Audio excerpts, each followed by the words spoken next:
من ربه فانتهى فله ما سئلون آتوا الزكاة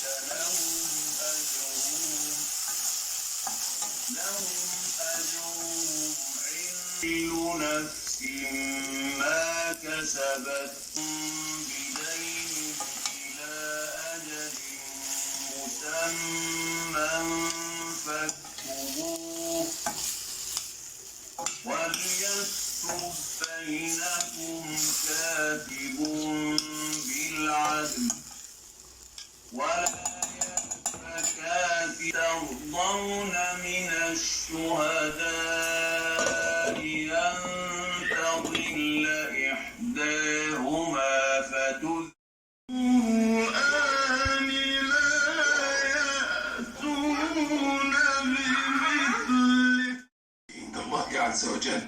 حرمة المؤمن ايه؟ يعني افضل. الانسان يوحد توحيدا حقيقيا سبحانه ولله على الناس حج البيت من استطاع إليه سبيلا يلقى أثاما يعني جزاء الإثم وهو العقاب الذي أعده المولى تبارك وتعالى للمجرمين لمن أشرك بالله لمن